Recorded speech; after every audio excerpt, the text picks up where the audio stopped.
Hello, Kathy. Hello, sir. Good evening, everyone. On behalf of the White House Office of Presidential Personnel, I am delighted to welcome you to the swearing in of the Day One appointees of the Biden-Harris administration. We are joined by hundreds of White House staff and hundreds more agency appointees. All of us here have the great privilege of serving our country and of joining you, Mr. President, in restoring our nation. I was privileged to hear many of your stories during the hiring process. Some of you have worked in government before and thought perhaps your days of service were behind you until finding yourselves in this moment of national need. Others have never worked in government and will bring new perspectives to the work that lies ahead. Some of you are the first in your family to graduate college. You are veterans who have worn our nation's uniform. You are the daughters and sons of immigrants, or you're immigrants yourselves. Some of you have interviewed for your job while you were wrapping up work on the presidential campaign, and others interviewed while you were fighting off COVID or caring for family members who were ill. But all of you share in the hope we have for the Biden-Harris administration, and each of you has answered the call to serve. Having worked in government, I know that no public servant does this work alone. So I would like to welcome and acknowledge the friends and family of all our appointees who will support the work ahead. And now it is my honor and privilege to introduce a true public servant for whom I was so lucky to first work for more than 3 decades ago, who will administer the oath of office, the President of the United States. Mr. President. Thank you, Kathy. Hello, team. And I mean that sincerely. We're one team. Jill and I and Kamala and Doug are enormously humbled by today's inauguration. And it makes me realize what an obligation we have, what a tremendous opportunity we have. I'm looking at all your photographs. I'm supposed to be looking straight ahead, but I want to take a look at you while I'm talking to you. I really mean it. We have an obligation, but we also have a great privilege. Very few times does an individual get an opportunity to do something that can fundamentally, positively impact on other people's lives, not only here but around the world. You're engaged in and you're working with the most decent government in the world. And we have to restore the soul of this country, and I'm counting on all of you to be part of that. And it's not hyperbole. The only thing I expect with absolute certitude is honesty and decency, the way you treat one another, the way you treat the people you deal with. And I mean that sincerely. Remember, people don't work for us. We work for the people. I work for the people. They pay my salary. They pay your salary. They put their faith in you. I put my faith in you. And so we have an obligation. We ran on a promise that this administration would look like America looks. That taps into the best of our nation, that opens doors and includes a full range of talents we have in all our people. And that meant asking you and your families to serve. We're honored that you accepted the call. And I'm not being solicitous when I say this. We owe your families. We owe your families. Because those of you working in the White House, those who will be here, those of you working in other agencies, you're going to work like the devil. We all do. We put in long hours. And it shouldn't be something that you should do unless you really care about it a great deal.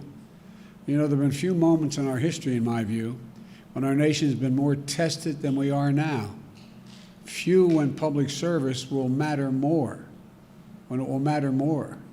And history going to measure us, and our fellow Americans will measure us by how decent, honorable, and smart we've been in terms of looking out for their interest. You know, to contain a pandemic, to administer a vaccine, it's going to be the most consequential logistical thing that's ever been done in the United States. It's going to take a lot, an awful lot.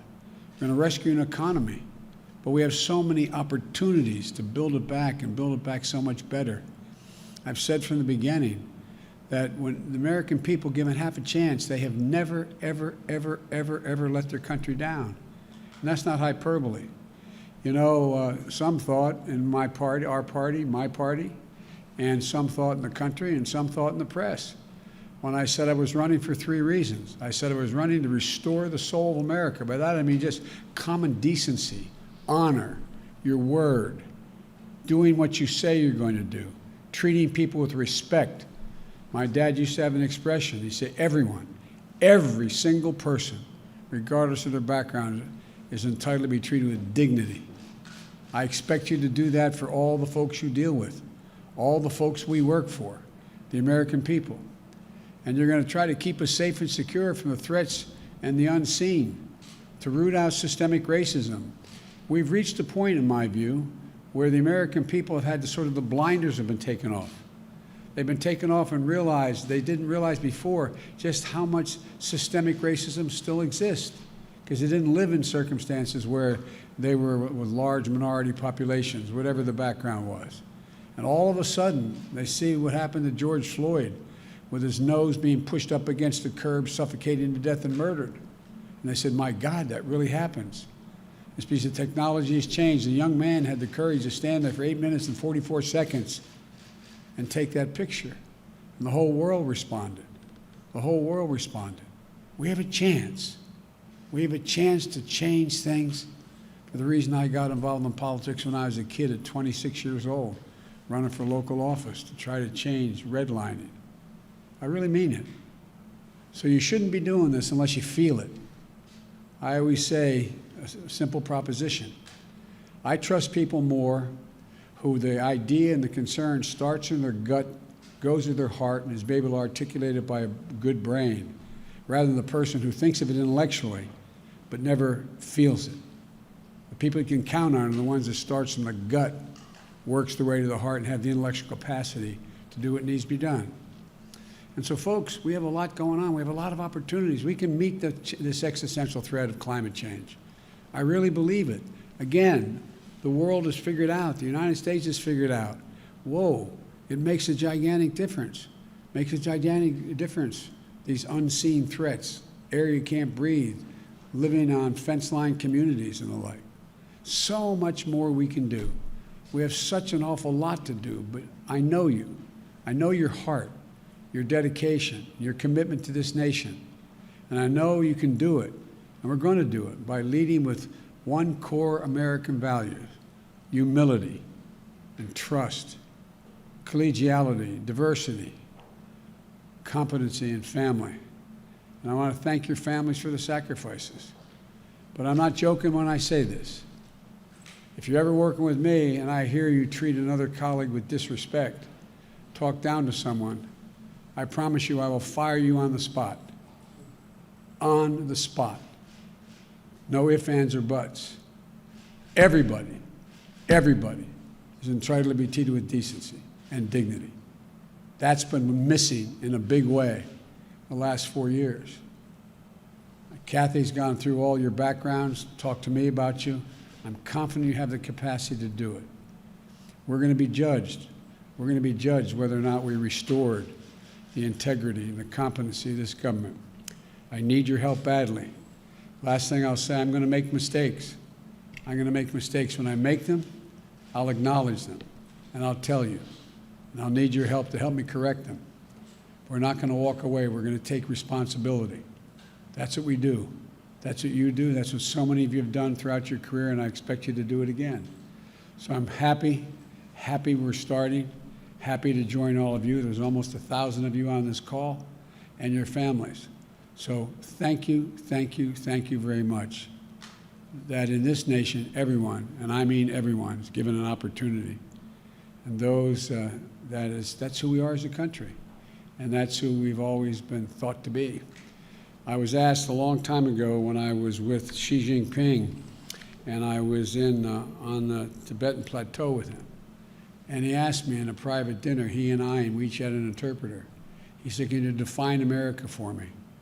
And I said, yes, and I meant it. I said, I can do it in one word, possibilities. Possibilities. We believe anything's possible if we set our mind to it. Unlike any other country in the world, possibilities. You're my possibilities. You're the way we're going to get this done. I'm honored to now administer the oath of office to each of you. And if you will, raise your right hand and repeat after me. I state your name. Do solemnly swear that I will support and defend the Constitution of the United States against all enemies, foreign and domestic, that I will bear true faith and allegiance to the same, that I take this obligation freely without any mental reservation or purpose of evasion, and that I will well and faithfully discharge the duties of the office on which I am about to enter. So help me God. Thank you. Welcome. As my mom would say, God love you all. We got a lot of work to do. A lot of work to do. Thank you for being willing to join. Bye-bye.